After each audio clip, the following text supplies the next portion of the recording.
രാജ്മോഹൻ ചേട്ടാ, ഇന്നലെ കോൺഗ്രസിന്റെ പ്രധാനപ്പെട്ട യോഗം, അതായത് തിരഞ്ഞെടുപ്പ് സമിതിയുമായി ബന്ധപ്പെട്ട പ്രധാനപ്പെട്ട യോഗം തിരുവനന്തപുരത്ത് നടന്നു. അതിൽ ചില തീരുമാനങ്ങൾ ഉണ്ടായിരിക്കുന്നു.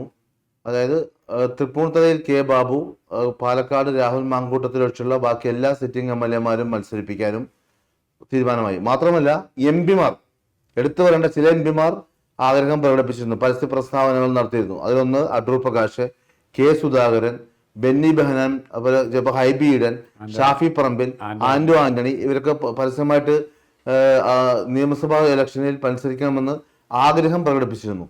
എന്നാൽ KPCC-യിൽ KPCC പ്രസിഡന്റും VD സതീശനും എടുത്ത തീരുമാനം MP-മാർ മത്സരിക്കുകയാണ്. കാരണം ഒരു MP-മാർ അഥവാ ജയിക്കുകയാണെങ്കിൽ, നിയമസഭാ ഇലക്ഷനിൽ ജയിക്കുകയാണെങ്കിൽ വീണ്ടും പാർലമെന്റിലേക്ക്, ലോക്സഭയിലേക്ക് ഇലക്ഷൻ വേണ്ടി വരും.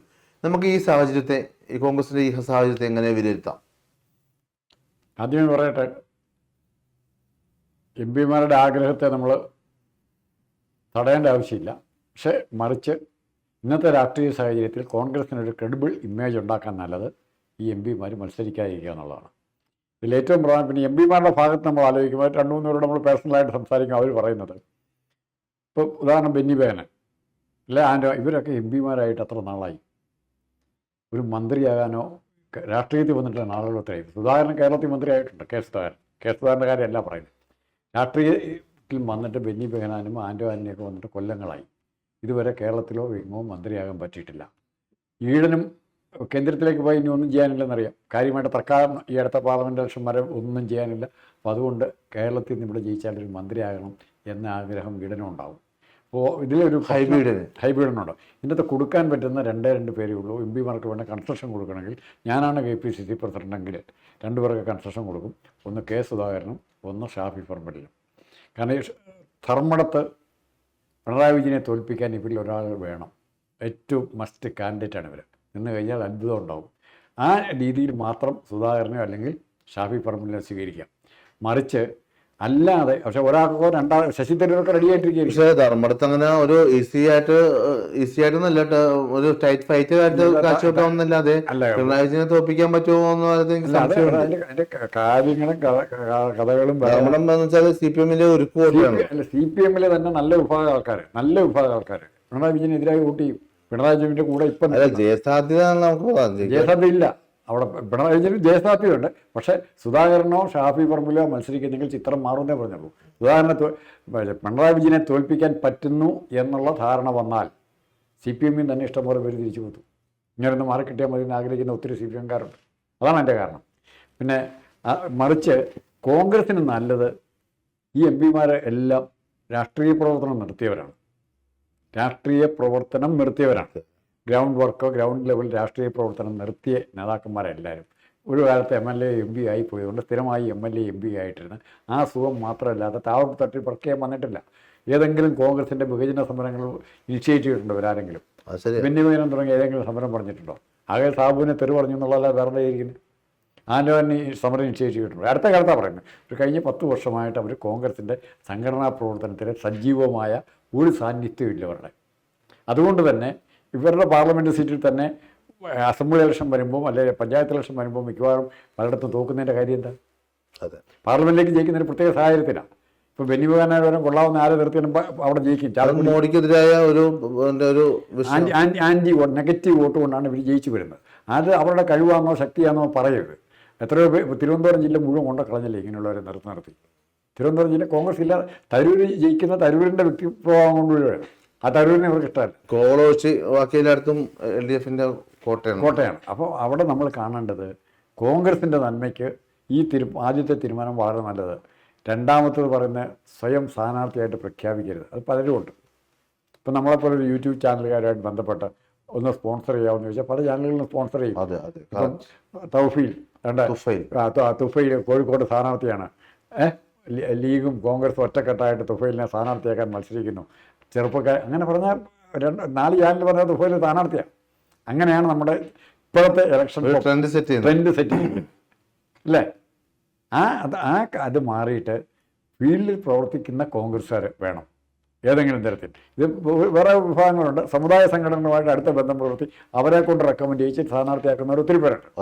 അപ്പോൾ അതുകൂടി ഒഴിവാക്കാൻ ഈ കൂട്ടത്തിൽ പറ്റണം. അതുകൂടെ സതീശൻ ടാർഗറ്റ് ചെയ്യുന്നുണ്ടെന്നാണ് എൻ്റെ ധാരണ. സമുദായ സംഘടനയുടെ റെക്കമെൻഡേഷൻ ഇല്ലാതെ കോൺഗ്രസ് പ്രവർത്തനവുമായി സജീവമായി സഹകരിക്കുന്ന എത്ര പേരുണ്ട്? അതെ. ഇപ്പോൾ ഇവിടെ എറണാകുളത്ത് പറയാം, ഇഷ്ടംപോലെ പറയാം, ഒരു പണി നടക്കാത്ത ഇഷ്ടംപോലെ കാര്യങ്ങളെക്കുറിച്ച് പറയാൻ പറ്റും. അതാണ് പ്രശ്നം.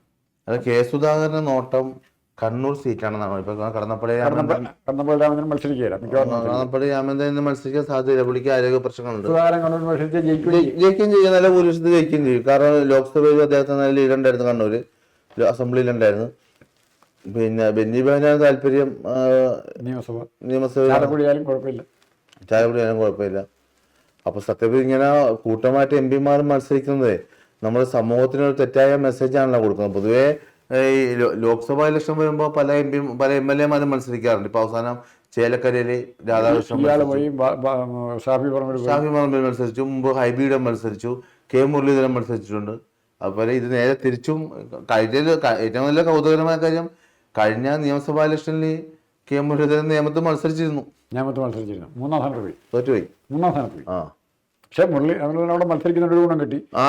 അതുകൊണ്ടാണ് ബി ജെ പി തോറ്റുപോയത്. കുമ്മനം രാജശേഖരന്റെ വിജയം അവിടെ തടയാൻ പറ്റി, അതാണ് സാധിച്ചത്. അല്ല, അതിനേക്കാൾ കൂടുതലായിട്ട് ഇപ്പം വന്നിരിക്കുന്ന ഒന്നാമത്തെ കാര്യം ഇത്. രണ്ടാമത്തെ കാര്യം, പരസ്യമായിട്ട് സ്ഥാനാർത്ഥി പ്രഖ്യാപനം നടത്തരുത്. ഇനി ഇതുകൊണ്ട് മാത്രം കോൺഗ്രസിൻ്റെ വിജയസാധ്യത പൂർണ്ണമായിട്ടും പറയാൻ പറ്റില്ല. ഇപ്പോഴും കോൺഗ്രസോ അല്ലെങ്കിൽ ജനങ്ങളോ ഒരു ശൂന്യതയിൽ നിൽക്കുകയാണ്. കോൺഗ്രസ് ജയിച്ചാൽ എന്താ ചെയ്യാൻ പോകുന്നത്? ഉത്തരം പറയാൻ പറ്റുമോ? കോൺഗ്രസ് പുതിയതായിട്ട് അധികാരത്തിൽ വന്നാൽ കോൺഗ്രസിന് എന്ത് ചെയ്യാൻ പറ്റും? ഒന്നും അവർ വ്യക്തമായിട്ട് പറഞ്ഞിട്ടില്ല. ഞങ്ങൾ ഇന്നത് ചെയ്യുമെന്നും പറയണം, ഇന്ന കാര്യങ്ങൾ ചെയ്യുകയില്ലെന്നും പറയണം. ഇപ്പോഴത്തെ പരിസ്ഥിതി പ്രധാനം ഞങ്ങൾ ഒരിക്കലും ഒരു പിണറായി വിജയൻ സ്റ്റൈൽ ആകുകയില്ലെന്ന് പറയണം. പിണറായി വിജയൻ്റെ സ്റ്റൈലിലേക്ക് ഒരു കാലത്തും കോൺഗ്രസിനെ കൊണ്ടുപോവുകയില്ല. ഇപ്പോൾ സതീശൻ അപ്രമാദിത്വം കിട്ടി വരികയാണ്. ആരും ചോദ്യം ചെയ്യാൻ ചിലപ്പോൾ ഉണ്ടായെന്ന് വരികയില്ല. അതുകൊണ്ട് ഞാൻ അങ്ങനെയാണ്, ഞാൻ വലിയ പുള്ളിയാണെന്ന് സ്വയം സതീശനെ തോന്നിയാൽ, ഞാനൊരു പിണറായി വിജയനാണ്, കോൺഗ്രസിലെ പിണറായി വിജയനാണെന്ന് തോന്നിയാൽ അന്ന് കോൺഗ്രസിൻ്റെ അന്ത്യം തീർന്നു. അത്രയേ ഉള്ളൂ. പിന്നെ ഇനിയുണ്ട് കോൺഗ്രസിൽ എത്ര പ്രായം, ഇപ്പോൾ എത്ര പേരെ മത്സരിക്കും? തിരുവഞ്ചൂർ രാധാകൃഷ്ണൻ മത്സരിക്കും, പ്രായം കൂടി ഒത്തിരി. രമേശ് ചെന്നിത്തലയ്ക്കൊന്നും അത്ര പ്രായം കാണില്ല. പക്ഷെ മറിച്ച് ഈ പ്രായം കൂടിയവർ മത്സരിക്കുന്നുണ്ട്, ഒരു അപകടവും ഇല്ല. ശരിക്കും പറഞ്ഞാൽ ഒരു അപകടമുണ്ട്. ഇപ്പോൾ കോട്ടയത്ത് ജയിക്കണമെങ്കിൽ തിരുവഞ്ചൂർ രാധാകൃഷ്ണൻ തന്നെ വേണം. പുതിയ ലീഡർഷിപ്പ് അവിടെ ഉണ്ടായി വന്നിട്ടില്ല. പുതിയ ലീഡർഷിപ്പ് കോട്ടയത്ത് ഉണ്ടായി വന്നിട്ടില്ല. പക്ഷേ ഇപ്പോൾ കൊല്ലത്ത് ആരും ഇല്ലെങ്കിൽ പോലും കൊല്ലത്ത് ഇത്തവണ തദ്ദേശ തെരഞ്ഞെടുപ്പിൽ കൊല്ലത്ത് കോൺഗ്രസ് ഉണ്ടെന്ന് കാണിച്ചു തന്നു. അങ്ങനെ എല്ലാ സ്ഥലത്തും കോൺഗ്രസ് ഉണ്ട്. അതിനെ സജീവമാക്കി എടുക്കാൻ പറ്റുന്ന ഒരു സംഘടനാ സംവിധാനം. ഇപ്പോൾ സതീശൻ്റെ ആയിട്ടുള്ള ഏറ്റവും വലിയ ഗുണത ഇപ്പോൾ സമുദായ സംഘടനകളുടെ ബന്ധം, വർഗീയതയായിട്ടുള്ള പ്രശ്നം, ഇത്തരം കാര്യങ്ങളിൽ യാതൊരു സന്ദേഹവുമില്ലാതെ നിലപാടെടുക്കുന്ന ആളാണ് വി ഡി സതീശൻ. ഇപ്പോൾ സതീശനെ തോൽപ്പിക്കാനോ അല്ലെങ്കിൽ ഇപ്പോൾ രമേശ് ചെന്നിത്തലയുടെ കാര്യം ഒന്ന് ആലോചിച്ച്, അദ്ദേഹം ആഗ്രഹിക്കുന്നത് തെറ്റാണോ ശരിയാണോ? ഇതുവരെ എന്നിട്ട് മുഖ്യമന്ത്രിയാകാൻ പറ്റിയില്ല, ഇപ്പാവും എന്ന് പറഞ്ഞത് ആകാൻ പറ്റുമോ? പക്ഷേ രമേശ് ചെന്നിത്തലയുടെയും ഉമ്മൻചാണ്ടിയൊക്കെ ലീഡർഷിപ്പിൽ ഉണ്ടായിരുന്ന സമയത്താണ് കോൺഗ്രസ് തോക്കുന്നത് എന്നുള്ള സത്യം സ്വയം മനസ്സിലാക്കുക. ആ സത്യം മനസ്സിലാക്കാതെ എനിക്ക് അന്ന് നഷ്ടപ്പെട്ടു എന്ന് പറഞ്ഞിട്ട് കാര്യമുണ്ടോ? ജയിപ്പിക്കാനുള്ള ഉത്തരവാദിത്വം ഇവർക്കുണ്ടായിരുന്നു. തീർച്ചയായിട്ടും ആ ഉത്തരവാദിത്വം നിർവഹിക്കാതെയാണ് ഇപ്പോൾ പറയുന്നത്. അതുകൊണ്ട് നമ്മൾ പ്രതീക്ഷിക്കുന്നത് ഉറപ്പായിട്ടും ഈ കോൺഗ്രസിൻ്റെ ഇപ്പോഴത്തെ ചുവടുവയ്പ് ഒരു നല്ല ചുവടുവയ്പ്പാണ്. ഇനി അടുത്ത സംഭവം ഉണ്ടാകാൻ പോകുന്നത്, പേടിപ്പിക്കുന്ന സംഭവം ഉണ്ടാകാൻ പോകുന്നത്, സ്വാധീനമുള്ളവർ അവരെ പിന്തുണയ്ക്കുന്നവരെ സ്ഥാനാർത്ഥിയാക്കാൻ ശ്രമിക്കും. സാധ്യത, വിജയസാധ്യത മാത്രമാണ് പാർട്ടി മുന്നിൽ കാണുന്നതെന്നും ഇന്നലെ രാത്രി റിപ്പോർട്ടുകൾ പറയുന്നുണ്ട്. അതായത് വിജയം മാത്രമാണ് അവരുടെ മുമ്പിലുള്ളത്. അതായത് ഇപ്പൊ എന്തായാലും രാഹുൽ മാങ്കൂട്ടത്തിന് ഇനി സീറ്റ് കൊടുക്കാൻ പറ്റില്ല, കാരണം പാർട്ടിയിൽ നിന്ന് പുറത്തായി കഴിഞ്ഞു.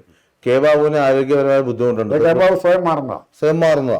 അപ്പോൾ എന്തായാലും നല്ല തീരുമാനമാണ്. കാരണം വർഷങ്ങളായിട്ട് MLA സ്ഥാനത്ത് മന്ത്രിസ്ഥാനമൊക്കെ അലങ്കരിച്ച വ്യക്തിയാണ്. പുള്ളിയുടെ നല്ല മാതൃകാപരമായ നീക്കം കൂടിയാണ്. അപ്പോൾ ഞാൻ ചോദിക്കുന്നേ, മറ്റേ ഒരു പാർട്ടി ഇങ്ങനെയൊക്കെ തീരുമാനമെടുക്കുമ്പോൾ അണികളും നേതാക്കളും ഇനി പരസ്യ പ്രസ്താവനകൾ വല്ലതും നടത്തുമോ എന്നൊരു ആശങ്ക നിലനിൽക്കുന്നില്ലേ? അല്ല, ആശങ്കയുടെ കോൺഗ്രസ് അതാണ് കോൺഗ്രസ്. ഇപ്പൊ നമ്മള് മുഖ്യമന്ത്രി സ്ഥാനം തന്നെ പറഞ്ഞു.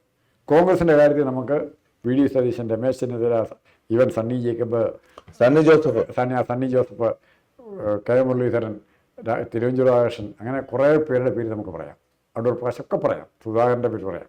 പക്ഷേ CPM നിങ്ങൾക്ക് മുഖ്യമന്ത്രി സ്ഥാനത്തേക്ക് പിണറായി വിജയൻ മാറി ആരാന്ന് ഉത്തരം പറയാൻ പറ്റും? ചർച്ചയ്ക്കുള്ള പേരെങ്കിലും പറയാൻ പറ്റും? സാധ്യതാ പട്ടികയെങ്കിലും പറയാൻ പറ്റും? പറയാനൊക്കെ പറ്റും, ശേഷിച്ചെന്ന് പറയാൻ പറ്റും. അതിനപ്പുറത്തേക്ക് പറയാം. അങ്ങനെ ജനങ്ങൾക്കൂടെ സ്വല്പം സ്വീകാര്യതയുള്ള ഒരു നേതാവിൻ്റെ പേര് പറയുമോ? കോൺഗ്രസിൽ എത്ര പേരുണ്ട്? കോൺഗ്രസ് ഇവർ നേതാക്കന്മാരാണെന്നല്ല പറയുന്നത്. പക്ഷെ ഇവരെ ജനത്തിനോട് പരിചയമുള്ള മുഖങ്ങളാണ്, ജനങ്ങൾക്കൂടെ സ്വീകാര്യമായ മുഖമാണ്. ഇപ്പോൾ ശശി തരൂരാണ് മുഖ്യമന്ത്രിയാകുമെന്ന് പറഞ്ഞാൽ പലരും സമ്മതിക്കും. അല്ലെ മറ്റേ അത് ശരിയാ. കെ സുധാകരൻ മുഖ്യമന്ത്രി എന്നാൽ പലർക്ക് എതിർപ്പ് വരികയില്ല. പക്ഷെ CPM അങ്ങനെയുള്ളവരില്ല. അവിടെയാണ് കടുംപിടുത്തക്കാരാണ് കൂടുതൽ. അച്ചടക്കം അങ്ങനെയാണ്. പിന്നെ വേറെ കാര്യമുണ്ട്. ഞാൻ കഴിഞ്ഞ ദിവസമേ എൻ്റെ ഭാര്യയുടെ ജ്യേഷ്ഠത്തിയുടെ ഒരു പുസ്തകമുണ്ട്, മുസ്ലിം സ്ത്രീ അകവും പുറവും എന്നാണ് ആ പുസ്തകത്തിന്റെ പേര്. ആ പുസ്തകത്തിന്റെ ഒരു കോപ്പി വേണമെന്ന് ശ്രീ അപ്പുക്കുട്ടൻ പള്ളിക്കൊന്ന് ആവശ്യപ്പെട്ടു. അപ്പോൾ എൻ്റെ വീട്ടിൽ ആ പുസ്തകം ഉണ്ടായിരുന്നു. അപ്പോൾ ഞാനത് മടക്കി നല്ല വൃത്തിയായിട്ട് സ്നേഹപൂർവ്വം അപ്പുക്കുട്ടൻ പള്ളിക്കുന്നിന് എന്നൊക്കെ എഴുതി കൊണ്ടുപോയി കൊടുത്തു. അപ്പോൾ ഞാൻ ഒരു മണിക്കൂറോളം അദ്ദേഹത്തിൻ്റെ വീട്ടിൽ ചെലവഴിച്ചു. അപ്പോൾ അദ്ദേഹം പറഞ്ഞൊരു പ്രസക്തമായ ഒരു വാചകമുണ്ട്. കേരളത്തിൽ ഭരണവിരുദ്ധ വികാരമില്ല, പക്ഷേ ശക്തമായ പിണറായി വിരുദ്ധ വികാരം കേരളത്തിലുണ്ട്. ഈ പയ്യന്നൂരുണ്ടായ സംഭവം ഉണ്ടല്ലോ, ഇപ്പൊ ഫണ്ട് വിവാദം, ഇതൊക്കെ കേവലം ഒറ്റപ്പെട്ട സംഭവമാണ്. ഇനിയും ഒരുപാട് കേസുകൾ ഈ 10 വർഷത്തെ LDFന്റെ ഭരണത്തിനിടെ കേരളത്തിന്റെ പല ഭാഗങ്ങളിലും, കരുവന്നൂർ ഉൾപ്പെടെ പല ഭാഗങ്ങളിലും ഒരുപാട് സംഭവങ്ങൾ മാധ്യമങ്ങൾ റിപ്പോർട്ട് ചെയ്യപ്പെടാത്തതുണ്ട്, മാധ്യമങ്ങളെ ശ്രദ്ധയിൽ വരാത്തതുണ്ട്. ഒരുപാട് സംഭവങ്ങൾ ഇനി ചിലപ്പോൾ അടുത്ത ഇലക്ഷൻ എടുക്കുമ്പോൾ പല സംഭവങ്ങൾ ഉണ്ടായേക്കാം. ഈ പാർട്ടി ജീർണിച്ചുകൊണ്ടിരിക്കുകയാണ്. പിണറായിസത്തിന് ഈ തെരഞ്ഞെടുപ്പിൽ ഒരു അന്ത്യം കുറിക്കുമെന്ന രീതിയിലുള്ള ഒരു പ്രസ്താവന അദ്ദേഹത്തിന്റെ ഭാഗത്തുനിന്നുണ്ടായി. ഞാൻ സാന്ദർഭികമായി പറഞ്ഞത് മാത്രമേ ഉള്ളൂ. അല്ല, അതിന്റെ കാര്യം പാർട്ടി എന്ന് പറഞ്ഞാൽ പിണറായി വിജയനാക്കി. പാർട്ടി സെക്രട്ടറിക്ക് പോലും റോളില്ല. കോടിയേരി ബാലകൃഷ്ണൻ ഇവിടെ മരിച്ചതോടുകൂടി പിണറായി വിജയന്റെ ഏകചക്രാധിപത്യം എന്ന് പറഞ്ഞാൽ അതുപോലെ തന്നെ പിണറായി വിജയൻ ആ പാർട്ടിയെ കൊണ്ടുനടക്കാണ്. വിമർശനം ഇല്ലാതെ വരുമ്പോൾ ജീർണത ഉറപ്പാണ്. വിമർശനം കുറയുന്നതനുസരിച്ച് ജീർണത കൂടി വരും. ആ ജീർണത ബാധിച്ചിരിക്കുക പാർട്ടി. സാഹിത്യകാരന്മാർ, ബുദ്ധിജീവികളുടെ രംഗത്ത് നിന്ന് എന്തെങ്കിലും പ്രതികരണം. ഇപ്പൊ നിങ്ങൾ M. സ്വരാജ് സംസാരിച്ചിട്ട് നാളെത്രയായി പബ്ലിക്കിനോട്? സുനിൽ പിള്ളയുടെ സംസാരിച്ചിട്ട് നാളെത്രയായി? അശോകൻ ചെരുവൊക്കെ എന്തെങ്കിലും അല്ല, സച്ചിദാനന്ദൻ ഇവർ സംസാരിക്കുന്നുണ്ടോ? ഇവരൊന്നും ന്യായീകരിച്ച്, പിണറായി ന്യായീകരിച്ച് ആരാണ് രംഗത്ത് വരുന്നത്? പണ്ട് ഏക്കബാലൻ വരും, അത് നിർത്തി. വിജയരാഘവൻ വരും, അത് നിർത്തി. അപ്പം ആരാണ് പിണറായി? റിയാസിന് പോലും പിണറായിയെ ന്യായീകരിച്ച് രംഗത്ത് വരാൻ പറ്റാത്ത സാഹചര്യമായി. അതിൻ്റെ അർത്ഥം അപ്പുക്കുട്ടൻ പള്ളിക്കുന്ന് പറഞ്ഞതിൻ്റെ അകത്ത് യഥാർത്ഥ അർത്ഥം ഇവിടെ ഇപ്പോൾ ടാർഗറ്റ്, ജനങ്ങളുടെ ടാർഗറ്റ് BJP ജയിപ്പിക്കണമെന്നില്ല, കോൺഗ്രസിനെ ജയിപ്പിക്കണമെന്നില്ല, അല്ലെ CPI ജയിപ്പിക്കണമെന്നില്ല, KM മാണിയെ ജയിപ്പിക്കണമെന്നില്ല. ഒറ്റ ടാർഗറ്റേ ഉള്ളൂ. പിണറായി വിജയനും പിണറായി വിജയനെ പിന്തുണയ്ക്കുന്നവരെ തോൽപ്പിക്കുക എന്നുള്ള ഒറ്റ ടാർഗറ്റ് മാത്രമേ കേരളത്തിൽ ജനങ്ങൾക്കുള്ളൂ.